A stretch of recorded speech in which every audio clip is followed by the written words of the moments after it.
ఇటు నిజామాబాద్ జిల్లాలో కూడా స్థానిక సంబంధించినటువంటి సర్పంచ్ బీఆర్ఎస్ బలపరిచినటువంటి ఎమ్మెల్యే బీఆర్ఎస్ బలపరిచినటువంటి సంబంధించినటువంటి అభ్యర్థులు పెద్ద సంఖ్యలో గెలిచారు. దానికి సంబంధించి ఎమ్మెల్యేలు కొంతమంది అక్కడ ప్రలోభాలకు గురి చేస్తున్నట్టు మనకు సమాచారం ఉంటుంది. ప్రధానంగా దానికి సంబంధించి కూడా డీటెయిల్స్ తెలుసుకునే ప్రయత్నం చేద్దాం. దానికి సంబంధించి రవీందర్ అందిస్తారు. రవీందర్, చెప్పండి. మొత్తానికి చూస్తూ ఉన్నాం, ఏదైతే రేపు 3వ విడత స్థానిక సంస్థలకు సంబంధించి సర్పంచ్ ఎన్నికలు ఉన్నాయి.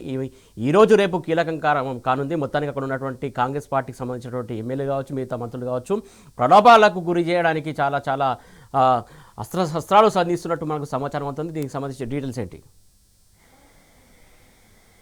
రైట్, మీరు అన్నట్టుగా పల్లెల్లో ఇవాళ విష సంస్కృతి పురుడు పోసుకుంది.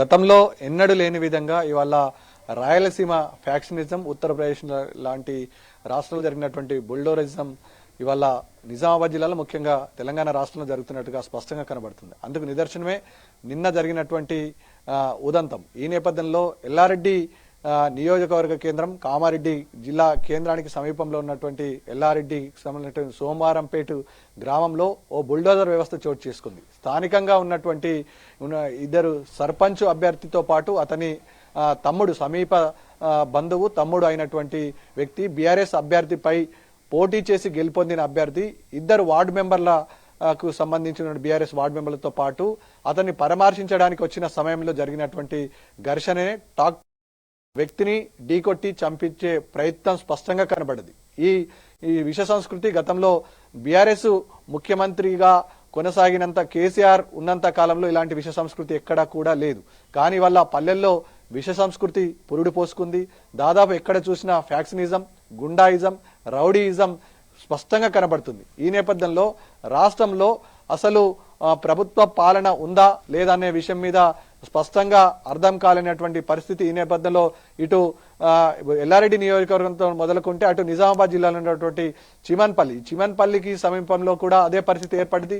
ఈ నేపథ్యంలో నిజామాబాద్ రూరల్ ఎమ్మెల్యే భూపత్ రెడ్డి సొంత గ్రామం జల్లాల్పూర్లో కూడా ఇదే పరిస్థితి ఉండే. అటు సుదర్శన్ రెడ్డి ప్రాతినిధ్యం వహిస్తున్నటువంటి ఇటు జాడు జమాల్పూర్ గ్రామంలో కూడా అదే పరిస్థితి. అంటే బీఆర్ఎస్ సంబంధించినటువంటి క్యాండిడేట్లు, బలపరిచిన క్యాండిడేట్లు ఎక్కడైతే గెలుస్తున్నారో, ఎక్కడైతే పార్టీ స్ట్రాంగ్ గా ఉందో ఖచ్చితంగా అక్కడ వైలేషన్ సృష్టించి ఇబ్బందికరమైన వాతావరణం నెట్టే ప్రయత్నం స్పష్టంగా కనబడుతుంది. ఈ నేపథ్యంలో అందుకు పోలీసులు సహకరిస్తున్నారు, ఎన్నికలకు సంబంధించిన అధికారులు సహకరిస్తున్నారు.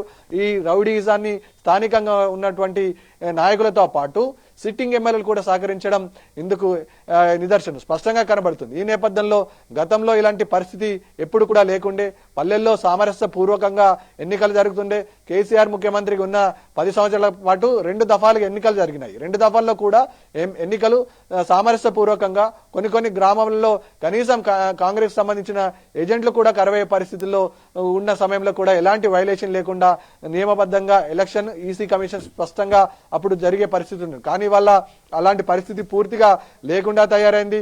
బెదిరింపులకు పాల్పడుతున్నారు, ప్రలోభాలకు పాల్పడుతున్నారు, అవసరమైతే రిగ్గింగ్ చేసేయడానికి కూడా వెనుకాడని పరిస్థితి స్పష్టంగా కనబడుతుంది. ఈ నేపథ్యంలో ఇదంతా స్థానికంగా ఉన్నటువంటి కార్పొరేషన్ చైర్మన్లు, అదేవిధంగా ఎమ్మెల్యేలు, ఇక్కడ ఉన్నటువంటి డిసిసిబి చైర్మన్లతో పాటు ముఖ్యంగా ఇటు ఉన్నటువంటి నాయకులు ప్రోద్బలంతోనే స్పష్టంగా ఇదంతా తంతు నడుస్తుంది. అయినా ఇవాళ అధికార యంత్రాంగానికి, ప్రభుత్వం కానీ, అటు ఉన్నత అధికారులు కానీ, ఇటు శాఖాపరమైన చర్యలు తీసుకోవడంలో పూర్తి స్థాయిలో విఫలం కావడం జరిగింది. విఫలమై వాళ్ళ ఇబ్బందికరమైన సిచ్యువేషన్ లోకి నెట్టివేయడం జరిగింది.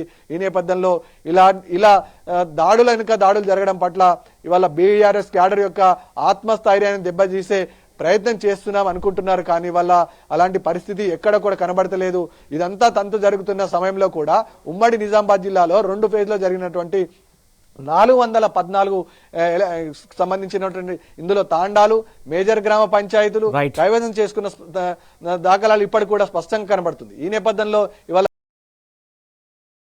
ఇబ్బంది పెట్టాలనుకుంటే కుదిరే పరిస్థితి లేదని ఇవాళ బీఆర్ఎస్ క్యాడర్ సంబంధించిన నాయకులు, ముఖ్యంగా బీఆర్ఎస్ వర్కింగ్ ప్రెసిడెంట్ కేటీఆర్ స్పష్టంగా చెప్పడం జరిగింది. ఇవాళ ఎవరైతే బీఆర్ఎస్ నాయకులు దాడిలో గాయపడ్డారో వాళ్ళని ఇవాళ హైదరాబాద్ ఉన్నటువంటి యశోద హాస్పిటల్కి వెళ్లి ఆత్మస్థైర్యాన్ని, భరోసాని కల్పించి ఇక్కడ ఉన్నటువంటి ఎస్పీకి, అదేవిధంగా కలెక్టర్ కు వీళ్ళపైన శాఖాపరమైన చర్యలు తీసుకోవాలని బీఆర్ఎస్ క్యాడర్ కు ఆత్మస్థైర్యాన్ని నింపిన పరిస్థితి స్పష్టంగా కనబడుతుంది.